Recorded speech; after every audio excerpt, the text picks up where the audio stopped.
Oh, hey, Rob Ross. Yeah, sorry. The reporter just left, so we talked about the Junos. We talked about my album that I applied to for the Juno Awards, and we talked about my outfits, etc. He might be applying to do a story on me going to the Junos this year. Um, so yeah, but I've been making music pretty much my whole life. Um, I used to have a girl band when I was a kid. So I had a girl band of me, my sister. I've had a few actually bands. So, um, like I didn't start as Haley Houston till 2022, but I've been in music my whole life. And yeah, when I was probably in grade like 2 or grade 3, I had a girl band. Me, my friend Shiloh, and my sister Erin, we had a 3-girl band. We were all vocalists, and we used to busker. So before you ever needed a license to busker, we were busking as kids at a shortstop outside my stepdad's house. And we used to busk there. We made a couple $100 like in one day, and like per day we would make like a couple $100. And in change, by the way, like in loonies, toonies, and quarters and pennies. Back then, pennies were a thing, and believe you me, it added up pretty fast. So, yeah, then our band broke up when my mom broke up with my stepdad. And when my mom was like, yeah, you guys can't be doing that standing out in front of the street. My friend's mom was the one that was like, you need to talk to your mom and get permission to do that. And we ended up having to break up our band. We had to give our money to our parents, and we didn't even see a cent from it, so that was really shitty. And then my second band I was about 12, 11, 12, with my sister Erin again, my friend Justine, and me. The three of us, we used to sing covers of Mariah Carey, Toni Braxton, Spice Girls, and Reba McEntire, and a couple other country musicians. We were into country music back then, and some older pop music like Mariah Carey. And that was fun. We were just kind of like a basement band. We didn't really do anything with it. We didn't go anywhere with it. And then we ended up moving. Me and my family moved again. So, and my mom moved. So we moved pretty much every year, every other year, to a new neighborhood in Kitchener-Waterloo. So I've lived pretty much in every hood that you could think of in Kitchener-Waterloo. And it was always a hood because we were always in housing. So then I think I wrote my first actual original song when I was about 12. I wrote in my diary a couple of songs, and then I lost my diary. But I wrote another song. I started writing a lot more when I was 15. And then I was always in choirs. So I was in the Sunday school choir when I was in grade school. And then I was in a concert choir. I was in all my elementary school choirs. I did all the acting and singing in grade school and in high school and junior high as well. I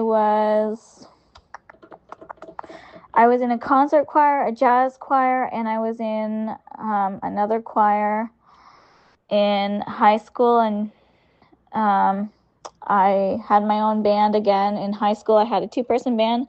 My friend Ivana Jokic and I signed up for a 2-person band. She played piano. Her and I would both write lyrics to songs, and I would sing it. And we performed at school, spaghetti nights, jazz nights. We performed at open mic nights at the high school.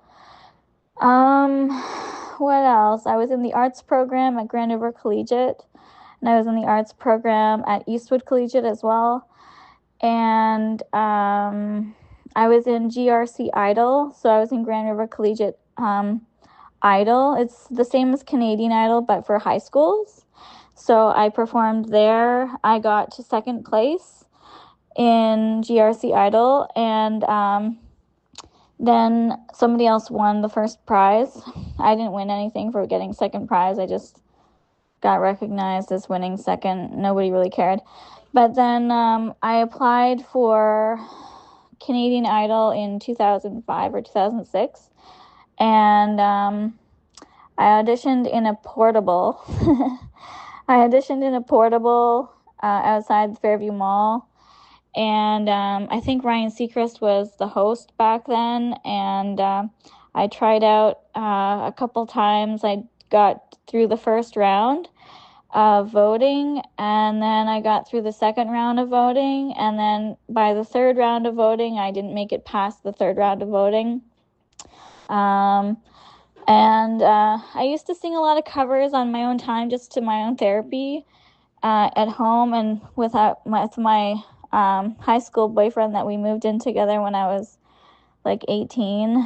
So I used to sing a lot of cover songs, and he used to comment on my music all the time. He'd say, "You really suck at singing other people's music. You should sing something original." So, well, I took his criticism to heart, and I started writing my own songs again. And I started learning how to play the Spanish guitar, Mexican Spanish guitar. I had a couple lessons from a Tejano Mexican Spanish teacher who was a musician in his career. He came all the way from Spain, and he was often in Mexico as well, but I think he was originally from Mexico, but he was living in Spain when he was visiting, like, in Canada. He was doing a couple shows, and he wanted to make some money while he was doing his shows so that he could afford to go back home. So I paid him $25 an hour to teach me how to play Tejano guitar. So I learned some classical techniques on using the guitar, which was really helpful. Although I didn't stick with it because I ended up telling my boyfriend that I was living with that I was learning it, and he got really upset, so I had to quit. So he wanted me to stick with, like, singing or my day job or whatever, I don't know. He wanted to be the only one playing guitar at home, but I used to play his electric guitar all the time, and I loved playing his bass, and I loved doing trills on his electric. He had, like, a really good guitar, like a sexy guitar that's now really popular, and very famous guitar. I think it was, like, I don't know if it was a Les Paul or a Gibson or something like that. I think it was Gibson. He had, like, a bunch of guitars over the years, but yeah, then what else? I moved out of this guy's place. We had an apartment together, and then I ended up moving to my own place. I started playing the guitar on my own. I got an acoustic, started writing my own songs again and singing, and I would practice by singing Paramore songs to learn how to belt music properly. And I used Taylor Swift songs to help me get on key. And I was trying to write, like, some country songs. Also, when I was younger, also backtracking to my childhood, my mom auditioned me for a producer from Nashville. But I told her I didn't want to go to Nashville, and I didn't want to be signed to a producer. I didn't want to be signed to a producer because I wanted to be a kid. I wanted to go to school. I didn't want to move my life into another country to do music because I wasn't ready for it, and I wanted to do music on my own. I wanted to pursue independence, and which I've done now as an adult.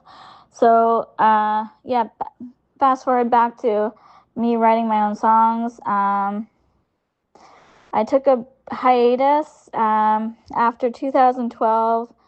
I went through a really hard time for the last 14 years. But, like, I gave up music for the duration of, like, maybe 6 or 7 years. I gave music up because I was going through a hard time in my life. And then during COVID, I was working in security and I was having some time off work a lot. So I ended up trying to think to myself, like, maybe I should get back into music part-time to make some money on the side for my bills, because I was not working as much during COVID. So what I ended up doing was I ended up researching how to make music at home. I self-taught myself how to produce on a DAW system. And I used to practice on my boyfriend's DAW system when I was living with him back in the day in 2006. But I wanted to learn how to do it myself. So I did the how-to tutorials on GarageBand, BandLab, Sound Studio, Soundtrap. I did DAW systems over Fruity Loops, Reason. I looked at a couple other plugins and etc. And I got a keyboard, a guitar. I started practicing a lot. I started recording music. I started writing my own songs again. I wrote 28 albums and singles in 1 year in 2020. And by 2021, I had an award from CD Baby for my first album called Universe Moon under my legal name, Amber Leah Margaret Timmons. And then in 2022, a lot of things changed, because in 2021, my boyfriend, my newest boyfriend that I was living with, he moved out, and it was a really bad, hard breakup for me. I didn't cope well with it. And he had critiqued me on my music a lot too and said it was triggering, so I canceled all my 28 albums and singles. And then Neil Diamond did the same thing, then Justin Bieber did the same thing, then a whole bunch of other artists did the same thing. And I'm still making money off those albums because they're canceled, but they're not deleted from history. They're still in my catalog. People that have had access to them before they were canceled still have access to the material, so I'm still making money from those long term and ongoing. And so lucky for me. And then in 2022, I said, fuck this. Amber is dead. I'm going into a new generation of my life, starting new with a new identity in the music industry. I'm starting a character of my own. And I went back to a name that was given to me by somebody in the industry when I was a kid, and I took the name Haley Olivine Sierra Houston Jackson. Short form is Haley Houston. And so Haley Houston was born. I took the name Houston Jackson from Whitney Houston, Michael Jackson, obviously. Haley I took from the Bieber's family, Haley Baldwin. I was just like, what names sound cool together? What names resonate with my childhood? What names resonate with names that I feel like is my identity in the music industry? Haley Houston was it. That was the thing. That was the name that really stuck with me. And so I polished up. I got an image, and started making music as Haley Houston in 2022. Haven't looked back. I now have my own label, Haley Houston Music Records, Haley Houston Records, and my own publishing company for distribution, Haley Houston Music Publishing.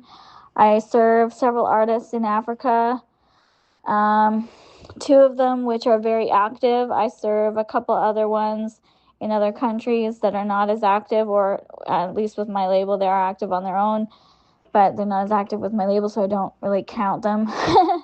So I have Mopley and Starboy MK are on my label, and they're very active, and they're really good musicians. They're really nice people to work with. I have loved them like family for the last, several years.